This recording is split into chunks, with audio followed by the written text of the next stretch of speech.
design in CAD, digital finite element analysis, dynamic forces of the body. We have an orthopedic surgeon, a rocket scientist, a material scientist, me, and a very high-end Italian shoe artisan putting together a shoe that really functions more like a bridge. It's a bridge for the body. And I have the first prints here with this ballistic grade polymer. There's no metal in here, and they don't need it for the stiffness. And so basically, we just launched, and you can find the shoes online now. Another one of the companies in our incubator, Drapel Fabrics, is doing a hydrophobic nanotech process coating on natural fibers. So this allows you to have like a white linen shirt, which you can throw red wine at, and it'll just roll off. So this is, again, a textile fiber innovation, not about electronics, just about the textiles themselves, but nanotech allowing these processes to happen. And then a project with the Tangible Media Group, the MIT Media Lab. This is using a biological spore, which is printed into a textile, which activates, it moves when it has condensation. So the heat of the body and the sweat of the body will actually open these pores inside of the textile. And this is 100% biological based. There's no power inside of it. And then one of our designers inside of Manufacturing New York who does zero waste production. This is an interesting idea of how we can take the talents of fashion designers. Daniel has an incredible eye for being able to deconstruct patterns, 2D to 3D, 3D to 2D, and we are working with him now. He wants to reclaim many, many tons of textile waste. He goes out kind of, scavenging for garbage from factories, pre-consumer waste garbage, and he's now working with Software, which is this company that does robotic vision sensing around textiles and robotic sewing to make these innovative one-off garments that all from textile waste. So that's it for me. Thank you, and I look forward to discussing more.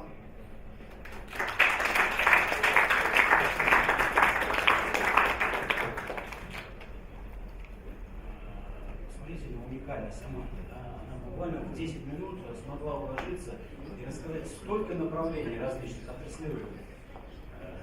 Я вам раскрою небольшой секрет. Я сегодня возглавляю инновационный инженерный центр текстиля и легкой промышленности Российской Федерации. Он был создан не так давно, по инициативе Министерства промышленности и торговли, только в 2013 году. И как раз достаточно большое количество трендов, о которых говорила Аманда, мы тоже сегодня работаем в этом направлении. Уже к концу года на площадке, которая находится на Ленинском проспекте, мы сможем представить отраслевые предприятия в легкой текстильной промышленности с какими-то передовыми своими разработками. Надеюсь, что в ближайшие несколько лет сможем предложить что-то и мировой действительности, разработки, которые будут сделаны в России. Но не буду скрывать, и меня поражает тот подход Аманды и ее института, который они сегодня двигают. Что приятно, да? Не только мы в России, точнее во всем мире сегодня видят основные тренды развития. Это на межотраслевом взаимодействии. Это о чем мы говорим. Это радиоэлектроника с текстилем из индустрии моды. Это биотехнологии с текстилем из индустрии моды. Это нефтехимия. Я вам скажу такие цифры. В 2015 году в первый раз натуральные материалы, видите, хлопка, шерсти, они подверглись какому-то небольшому минимальному падению. А вот синтетические волокна различных направлений, они как раз пошли в рост. Это говорит о том, что современная действительность сегодня позволяет разрабатывать новые материалы, которые с такими же потребительскими свойствами, как натуральные. Послушайте, что мы смотрели. Мы видим сначала 3D-принтер, который работает на искусственных материалах. Все, что нам рассказывала Аманда, в большей своей степени искусственные материалы. И когда мы сможем сделать их возобновляемыми, наверное, за этим и есть будущее. Но следующее слово, да, я бы хотел дать Фильиппо Ceroni. И он удивительный представитель на нашей панельной дискуссии. Я бы хотел задать вопрос в зал, пожалуйста, поднимите руки. Есть ли здесь в зале молодые дизайнеры? Вы видите, как много, да? Я думаю, что непосредственно он для вас будет очень интересен. Еще осенью был проведен определенный конкурс. Вот, Mercedes Fashion Week совместно с Grazia, Bagnaresi и шоурум студия Z. Целью данного конкурса стал поиск молодых российских дизайнеров для нового бренда, производство которого будет запущено на итальянской фабрике. Победитель конкурса сможет выступить коллекцию в сотрудничестве с итальянскими партнерами на их производственной базе. Вот Filippo нам как раз расскажет об этом, об итогах конкурса и о возможности российских дизайнеров интегрироваться в европейский фэшн-бизнес. производить и продавать свои коллекции на европейском рынке. Я хочу, чтобы Филиппо сейчас рассказал и показал, насколько близко может быть для нас с вами европейский потребитель. На самом деле это не так далеко. Просто нужно предложить в этом определенную идею и поддержку таких великих производителей, как Филиппо, и не постесняюсь это сказать. Филиппо, пожалуйста, расскажите нам.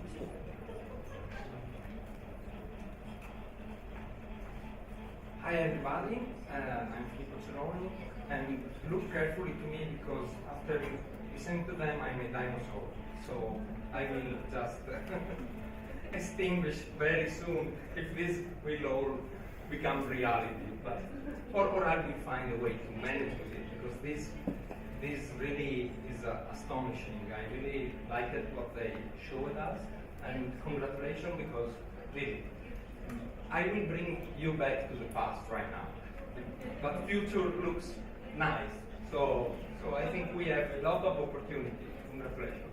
So after this, I first came here 1 year and a half ago for the Mercedes-Benz Fashion Week, and I met with Alexander Shumsky, and we started speaking about Russian and young designer, and what we saw when we spoke together is that many times this Russian designer has a lot of talent, but actually don't manage to get to the final public, to the huge shop and best places to be. And so we asked why this is happening. I mean, why, even if they have such good ideas and even if they are very talented, they don't manage to make a proper company to sell and to go to the public. So what we actually thought is that they need help under every aspect of the creation process. So I started speaking with him and I told Alexander, look, why don't we find some of them and give them something as a prize, which will not be just money or a piece of paper in which we will say you are the winner. And so we started thinking, and we decided that the best way to help somebody who is talented, an artist, is to help him in all the aspects he or she can follow. So, as my good friend Mauro told this morning from Studio Data, all fashion is business is based on 4 main columns. So one is style, one is PR or communication, one is production, and the other is commercial trade, so in this case Studio Data. So for the winner, what we are going to give this winner is a producer. So me with my company, we will produce for them one entire collection for free, of course, because we will trust this person. And this collection will be presented at Studio Data, so they also have a place where they can be sold. And of course, Alexander with Mercedes-Benz Fashion Week will help them with all the PR thing.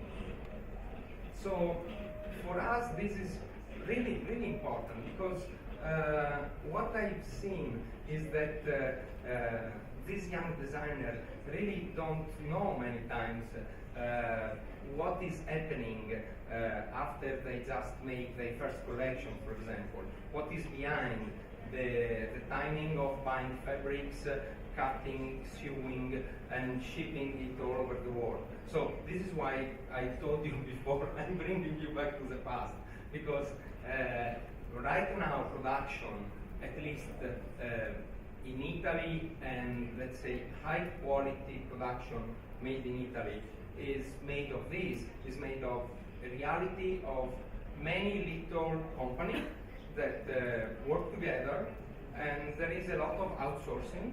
So you can find a modeler outside, you can find fabrics in Italy but in many different factories, and you can work with many different factories sewing. So you can find somebody that will be perfect in making trousers and some other people that can make shirts, for example.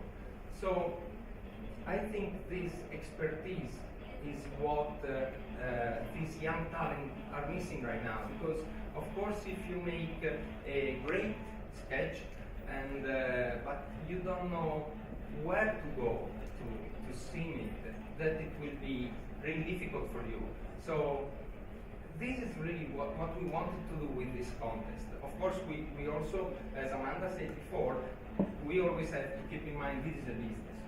So it's nice, you have party, you have model, you have happiness, everything. But we always have to keep in mind that we are here because there is a business behind, because this business is moving a lot of money. So if we forget about this, then probably it's better if you change job. Just don't do it only for art. I mean, do your part, but always remember that your part is inside the business. So this I think is a very important thing. So we want to find this winner and to put in, or her, of course, inside the business, and to find a way to finalize their collection. So this, for me, actually is the most important thing. And this is about the contest. About production, yes, we have a lot of expertise in Italy, and I really, of course, we are a little bit back in comparison of what we have seen before, and in fact, I'm the only one who doesn't have slides, of course, so just keep. But anyway, but future, yes, is here, because of course we use computer in many different ways. So we have digital print, digital models, digital cutting. So yes, this is tomorrow, but not so far. And another important thing, I was speaking just yesterday evening with Andrey for just 2 minutes, and is in my mind, is that I think that it would be very nice if in Russia you can start making this chain of production, which is right now is missing, as I know, but it would be very interesting. And I think since this is such a great country, of course it will take a lot of years to get expertise, but I think